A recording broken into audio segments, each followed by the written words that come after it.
이 집은 유튜브에서 흔히 설명하는 그런 인테리어 공식을 적용한 집은 아니에요. 그래서 모두가 공감할 수 있는 집은 아닐지도 모르죠. 그런데 결국 인테리어에서 가장 중요한 건 트렌드나 공식보다 나의 취향이 아닐까요? 유행을 따른 인테리어보다 온전히 내 취향으로 완성된 인테리어가 더 오랫동안 즐길 수 있으니까요.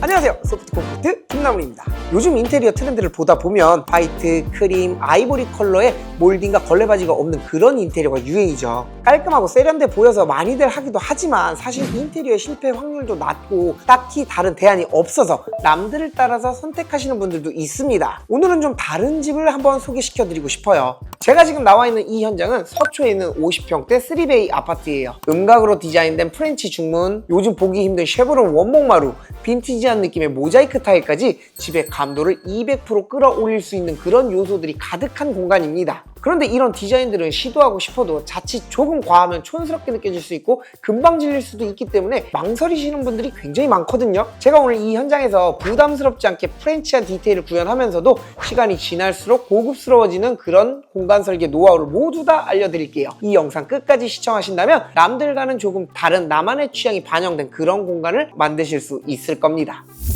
현관문을 여는 순간 이 집의 분위기는 이미 결정이 됩니다. 현관에서 가장 먼저 눈에 띄는 건 아마 바닥 타일일 거예요. 프렌치 빈티지 감성의 모로칸 포인트가 아주 살짝 들어간 230각 타일입니다. 김종철 타일에서 나온 제품인데 이 집의 전체적인 무드를 압축해서 보여주는 그런 바닥재라고 할 수 있어요. 요즘은 1200에 600각, 1200각 같은 큰 타일들로 줄눈을 최소화하는 게 추세인데 이렇게 작은 패턴의 타일을 쓰게 되면 공간의 분위기가 큰 타일과는 완전히 달라집니다. 현관문을 열고 딱 들어왔을 때 유니크하고 빈티지한 그린빛 컬러가 이 집의 첫 인상이 되는 거죠. 집은 52평이나 되지만 현관의 크기는 30평대 아파트와 크게 차이가 없어 보였어요. 신발장도 한쪽으로만 있어서 수납도 많이 부족했고요. 부족한 수납을 채우기 위해서 맞은편에도 신발장을 새로 구성하고 도어는 우레탄 도장으로 마감했어요.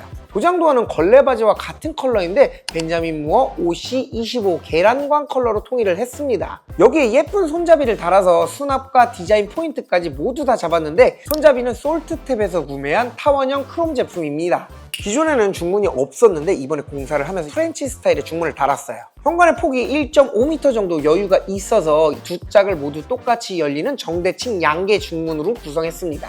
집 안이 훤히 다 들여다 보이는 그런 구조가 아니기 때문에 유리는 투명 클린 유리로 개방감을 줬고 손잡이는 솔트탭에서 구매한 심플 라운드 핸들입니다. 프렌치 도어를 고르실 때 이 점을 꼭 알고 계셔야 하는데요. 같은 프렌치 도어라고 해도 몰딩의 제작 방식에 따라 금액에 크게 차이가 날 수 있습니다. 먼저 양각은 몰딩을 덧붙이는 방식이라 영림이나 예린 같은 큰 브랜드에서도 쉽게 제작할 수 있지만 음각은 파츠를 하나하나 직접 만들고 조립하는 방식이기 때문에 기성품도 없고 제작 기간도 훨씬 더 오래 걸려요. 이 중문은 자연수 프렌치 도어에서 자작나무 합판으로 직접 제작하고 제작 기간만 거의 한 달 이상 걸렸습니다. 비용도 더 나오고 시간도 훨씬 더 오래 걸리지만 양각과 음각의 차이는 실제로 보면 그 가치가 완전히 다른 중문입니다. 복도에서도 이 집의 감도를 올려줄 수 있는 몇 가지 포인트가 있어요.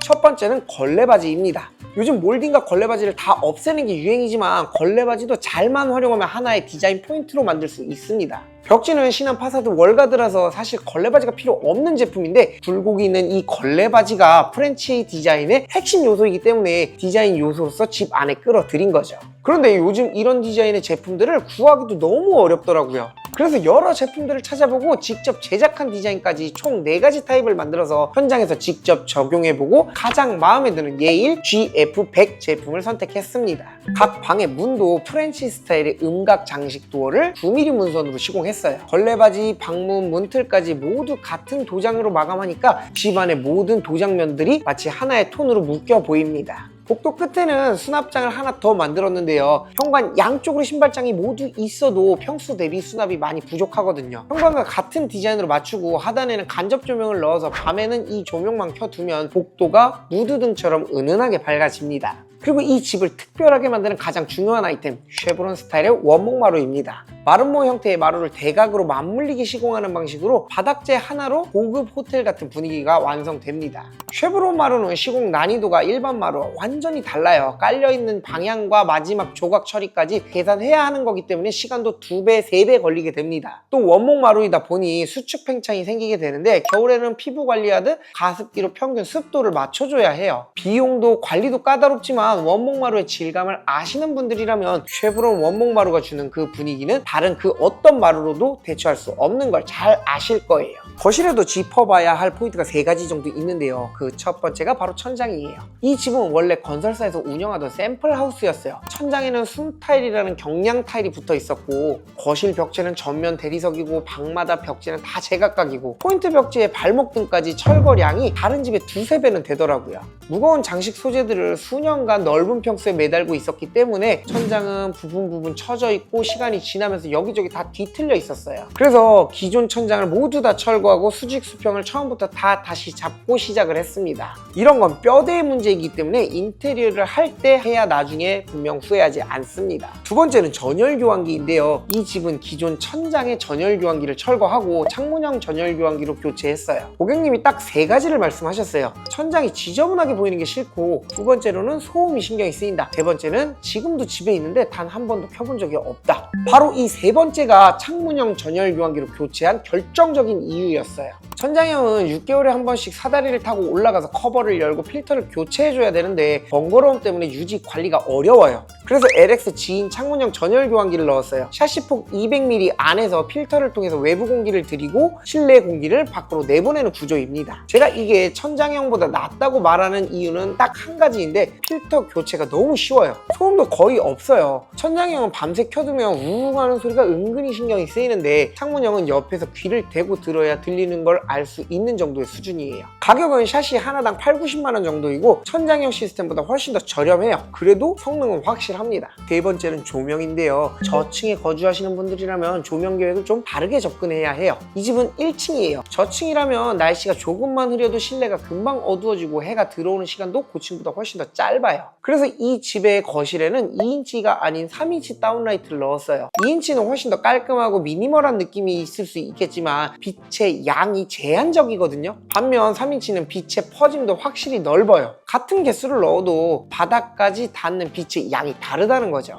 우리 집이 만약 저층이라면 공용부의 조명 개수를 처음부터 넉넉하게 잡아야 나중에 후회하지 않을 수 있습니다. 너무 밝으면 꺼두시면 되니까요. 주방에서도 역시 가장 먼저 눈에 띄는 건 바닥에 있는 모자이크 타일일 거예요. 거실에는 쉐브론 마루가 깔려있고 주방으로 넘어오는 순간 바닥에는 백각 모자이크 타일로 바뀝니다. 회색과 푸른 타일을 체스판으로 시공했는데 이렇게 마루와 타일이 만나는 지점은 높이가 1:1로 딱 맞아야 해요. 이 타일은 6mm 정도의 아주 얇은 타일인데 12mm 정도의 원목 마루보다 훨씬 더 얇아서 주방과 거실의 단차를 맞추는데 신경을 많이 썼어요. 작은 타일이 연속되는 구조이기 때문에 타일러의 실력이 굉장히 중요합니다. 주방 구조도 한번 설명드리면 주방 발코니 벽이 모두 다 비내력 벽이었기 때문에 이걸 모두 다 철거하면서 주방의 깊이를 먼저 확보했고 난방 분배기와 수도, 배수 공간까지 다 벽 쪽으로 옮겼습니다. 주방이 깊어진 만큼 아일랜드를 둘 공간도 확보되었고 측면에는 냉장고장과 키 큰 장을 배치해서 3인 가족이 식사할 수 있는 주방 겸 다이닝 공간을 만들었어요. 아일랜드 앞에 식탁을 둘 때 보통 아일랜드에서 식탁까지 최소 900 이상 확보하라고 말씀을 드리는데 원형 테이블을 쓰게 되면 이야기가 조금 달라집니다. 의자를 대각선으로 돌려서 둘 수도 있고 모서리가 없으니까 동선도 훨씬 더 자유로워요.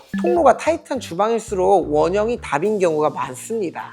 아일랜드 싱크대의 상판은 세라믹이에요. TMP 그레이스 화이트 모델이고 메인 싱크대와 상판까지 합쳐서 총 2장의 세라믹이 들어갔어요. 여기서 한 가지 눈여겨보셔야 할 게 아일랜드 세라믹의 전면을 접어서 내렸다는 겁니다. 접지 않고 거실에서 바라봤을 때 그냥 판을 하나 올려둔 것처럼 보여요. 반면 접어서 전면을 내리면 돌덩이를 통째로 올려둔 듯한 볼륨감이 생기게 됩니다. 싱크 볼을 후열에 두고 거실과 바라보는 아일랜드 싱크대에는 가열대를 배치했어요. 인덕션은 후드 일체형이라 천장을 깔끔하게 유지할 수 있었고 아일랜드 세라믹과 인덕션을 1:1로 마감해서 딱 맞아 떨어집니다.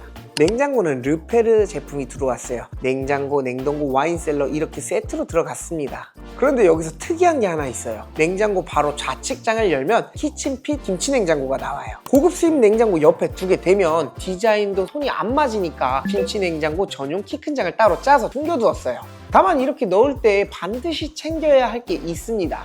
후열에 열기가 빠질 수 있게 통로를 반드시 뚫어줘야 해요. 냉장고를 장 안에 가둬두게 되면 열기가 빠지지 않기 때문에 수명이 급격하게 줄어들 수도 있고 심하면 고장이 나기도 합니다. 그리고 주방에 또 다른 디테일이 있는데요. 발코니 조명의 스위치가 두 개로 나뉘어져 있어요. 세탁기가 있는 발코니로 나갈 때는 손으로 상단에 있는 스위치를 켜고 나가고, 빨래 바구니를 들고 밖으로 나올 때는 손에 짐이 있으니까 발로 하단에 있는 스위치를 켤 수 있게끔 3로로 적용해 준 거예요. 상단에는 독일 재질의 레트로한 느낌이 나는 카티파티 스위치를 넣었고, 하단에는 면적이 넓고 발로도 조작이 가능한 융 스위치를 넣었어요. 안방 도어의 위치만 바꿔도 멋진 디자인의 포인트가 됩니다. 기존 안방 도어는 아트월 뒷벽 안쪽으로 있었는데 개구부를 거실 앞쪽으로 끌어내면서 양계형 프렌치 도어로 바뀌게 되었어요. 양손으로 문을 활짝 열면서 들어가는 그림을 현실로 만들어낸 도어예요. 중문과 비슷한 디자인이기는 하지만 안방의 입구이기 때문에 유리는 불투명으로 넣어서 프라이빗하게 사용할 수 있도록 했습니다. 침대를 둘 공간에는 플로럴 패턴의 수입 벽지로 포인트를 줬어요. 별도의 침대 헤드보드 디자인이 따로 없어도 벽지 한 면이 그 역할을 충분히 다 해냅니다. 맞은편에는 한쪽 벽면을 따라서 길이 6.8m의 붙박이장을 넣었어요. 이렇게 긴 붙박이장은 도어의 디자인이 반복되는 게 굉장히 중요해요. 도어마다 크기가 들쭉날쭉하다면 한쪽 벽면이 통째로 어수선해 보이거든요. 같은 폭의 같은 디자인의 도어가 리듬감 있게 반복이 되어야 벽 하나가 전체적인 가구처럼 읽히게 됩니다. 이 붙박이장 안에 소프트 콘크리트가 고객님을 위해 특별하게 제작한 선물이 들어있어요. 바로 상부에 유리로 만든 제작 안경장이에요. 고객님이 가지고 계신 안경이 수십 개에 달해서 안경 하나하나 부딪히지 않고 한눈에 잘 보일 수 있도록 디자인으로 제작했어요. 보통 맞춤 가구에서 안경장을 제작하게 되면 18mm 가구재를 써서 투박하고 수납량도 많이 부족해지게 되는데, 이 판재의 두께를 9mm로 줄일 수 있다면 그만큼 수납의 개수도 늘어나고 디자인도 완전히 달라지게 됩니다. 향수나 귀금속 같은 것도 이렇게 디바이더를 짜주면 훨씬 더 고급스럽고 깔끔하게 정리할 수 있습니다. 이 긴 붙박이장의 끝에 화장대가 있는데요. 화장대를 이 끝으로 위치시켜야 되는 이유가 있어요. 옷을 고를 때 한 발짝만 옮기면 화장대, 또 한 발짝만 더 가면 화장실이에요. 씻고 화장하고 옷을 고르는 동선이 이 한 줄 안에서 이어지는 거죠. 그리고 화장대의 맞은편에 있는 폴딩 도어를 열게 되면 코트를 보관할 수 있는 별도의 수납 공간이 나옵니다. 온순뱅이도 이 공간 안에 있기 때문에 온순뱅이를 가리고 수납까지 할 수 있는 하부장을 짜게 되었고, 상부에는 간접 조명이 있는 코트 옷봉을 따로 만들어 드렸어요. 폴딩 도어는 이렇게 얕고 가로로 넓은 수납 공간에 특히 잘 맞아요. 폴딩은 문짝이 접혀지게 됐기 때문에 열었을 때 걸리는 게 없어서 편하게 됩니다. 다만 도어 하나의 폭을 400 이하로 잡아야 오래 써도 처짐이 발생하지 않아요. 화장대의 뒤쪽 공간으로 돌아서게 되면 드레스룸이 나오게 됩니다. 이 드레스룸의 특징은 사면 전부 가구로 둘러서 방 하나를 통째로 수납 공간으로 만든 거예요. 모서리 부분도 그냥 비워두지 않고 안쪽까지 팔이 들어갈 수 있게 설계해서 자투리 공간까지 모두 다 알차게 살렸어요. 이렇게 구성된 드레스룸에서 가장 신경 쓴 부분이 바로 세탁 동선을 고려한 순환 동선이에요. 기존에 있던 분합창을 없애버리고 그 자리에 터닝도어를 넣었는데, 이 터닝도어를 열고 나가면 주방 발코니로 연결되고, 주방 발코니에는 세탁기가 있습니다. 외출하고 집으로 돌아오면 드레스룸에서 옷을 갈아입고 터닝도어를 열고 발코니로 나오게 되면 옷을 세탁기에 넣고 주방으로 나오게 됩니다. 이렇게 한 바퀴 순환이 되게 되는 거죠. 순환 동선의 핵심은 불필요한 동선을 없애는 거예요. 매일 같은 루틴이 반복되게 되는데 한번 왔던 길을 되돌아가지 않게 된다면 그 차이는 살면서 몸이 기억하게 됩니다. 안방 욕실이 이 집에서 가장 우리가 공을 들인 공간이에요. 고객님께서 큰 욕조를 원하셨는데 기존의 안방에서는 욕조를 크게 넣을 수가 없었어요. 그래서 드레스룸 공간의 일부를 욕실로 편입해서 큰 사이즈의 욕조를 넣었습니다. 타일은 150에 50각 브릭 타일을 벽돌 쌓듯이 시공하고, 허리 높이에서 허리 몰딩을 한 줄 두르고, 그 위에서부터 천장까지는 벤자민 무어 방수 페인트로 마감을 했어요. 아래는 타일, 위에는 페인트, 이렇게 나누게 되면 타일로 전체 둘러싸는 것보다 훨씬 더 입체적이고 이국적인 분위기가 납니다. 다만 페인트 마감 구간에는 물을 직접적으로 쏘면 안 돼요. 아무리 방수가 되는 도장이긴 해도 반복적으로 닿는 물에 곰팡이가 생길 수도 있습니다. 욕실에 도장 마감을 쓰실 때는 반드시 물이 닿는 영역과 닿지 않는 영역의 경계를 먼저 잡으셔야 합니다. 세면대는 이탈리아 브랜드 카탈라노 제품이고, 수전은 콜로의 노출형 제품이 적용되었어요. 쉐입과 광택이 있는 아주 매력적인 디자인의 수전입니다. 욕실장은 스테이H의 헤이즈 월 캐비넷입니다. 해외에서 들어오는 제품이기 때문에 2달 동안 기다렸어요. 브릭타일, 도장마감, 카탈라론 세면대, 콜러 수전, 도기, 휴지거리, 유리 욕실 장까지 각각 다른 데서 온 제품들인데 하나의 톤으로 이 공간을 만들어내기 위해서 고객님도 저희도 정말 많은 공을 들였습니다. 안방 욕실이 빈티지한 유럽 감성이었다면 공용 욕실은 모던하고 단정한 욕실로 설계했습니다. 벽에는 1200에 600각 타일을 상황에 따라서 매지선이 덜 보이는 방향으로 가로, 세로 바꿔서 시공했어요. 기존에는 변기, 세면대, 욕조가 나란히 순서대로 있는 전형적인 구축 아파트의 배치였는데 욕실의 크기가 조금 더 넉넉한 편이어서 건식과 습식을 따로 분리해서 레이아웃을 바꿨어요. 세면대 쪽은 물이 거의 닿지 않는 건식 공간으로 구성하고 샤워실만 습식 공간으로 분리돼서 사용하게 되었습니다. 건식 화장실이지만 물 청소를 위한 청소건이 2군데 배치되었어요. 변기 옆에는 늘 보이는 공간이기 때문에 라우체 뉴코인 디자인 제품을 적용했고 세면대 아래는 하부장에 가려서 안 보이는 제품이니까 일반 제품으로도 충분합니다. 언더카운터 세면대는 콜러 제품이고 거울장에는 양쪽에 간접 조명을 넣어두었어요. 수전류는 라우체에서 나오는 뉴코인 최신 모델로 모두 적용했는데 핸들바 없이 원형의 몸통을 돌리는 방식으로 형태 자체가 미니멀하고 훨씬 더 깔끔합니다. 마지막으로 보여드릴 공간은 4살 아드님이 사용할 방인데요. 한쪽 벽면에는 DAV 수입 포인트 벽지를 넣었어요. 아이방에는 가구나 소품으로 분위기를 바꾸는데 분명 한계가 있거든요. 한쪽 벽면만 바꿔줘도 방 전체에 리듬감이 생기게 되고 나중에 아이가 자라면서 취향이 바뀌게 되면 그 한쪽 벽면만 또 바꿔주면 됩니다. 가구는 슬리피 스튜디오에서 디자인했고 블루, 레드, 아이보리 이 3가지 포인트 컬러로 제작이 되었어요. 블루는 한솔 코튼 블루, 아이보리는 한솔 포그 그레이, 빨간색은 오닥 필름으로 직접 감싸서 제작되었어요. 몸통 전체를 원색으로 하게 되면 아이가 크면서 유치하게 느껴질 수 있는데 나중에 손잡이만 바꿔도 충분히 다른 분위기를 연출할 수 있습니다. 보통 가구를 나란히 붙이게 되면 흔들거리지 않게 서로 나사로 조인을 해주거든요. 근데 여기는 의도적으로 고정하지 않고 얹혀주는 형태로 제작이 되게 되었습니다. 아이가 크면서 방의 용도가 바뀌거나 배치를 바꿔줘야 하거든요. 제작 가구라 가구 자체가 무겁기 때문에 고정하지 않아도 밀리거나 흔들릴 일이 없습니다. 침대는 이쪽으로 들어오게 될 텐데 여기에 보시면 펜던트 조명이 하나 있어요. 플라워팟 제품이고 벽지와 대비되는 빨간색으로 방의 분위기를 바꿀 수 있는 포인트가 됩니다. 이번 현장은 저에게도 굉장히 실험적인 프로젝트였어요. 평소에는 제가 고객님께 먼저 디자인을 제안해 왔다면 이번에는 고객님의 명확한 취향을 어떻게 현실적으로 구현해낼 것인가를 더 고민해야 하는 게 제 역할이었어요. 이 집은 유튜브에서 흔히 설명하는 그런 인테리어 공식을 적용한 집은 아니에요. 그래서 모두가 공감할 수 있는 집은 아닐지도 모르죠. 그런데 결국 인테리어에서 가장 중요한 건 트렌드나 공식보다 나의 취향이 아닐까요? 유행을 따른 인테리어보다 온전히 내 취향으로 완성된 인테리어가 더 오랫동안 즐길 수 있으니까요. 오늘 현장 보시면서 나누고 싶은 생각이나 궁금한 점 있으시면 언제나 댓글 달아주시고요. 앞으로도 더 다양한 현장에서 찾아뵙도록 하겠습니다. 소프트 콘크리트 김남훈이었습니다. 감사합니다.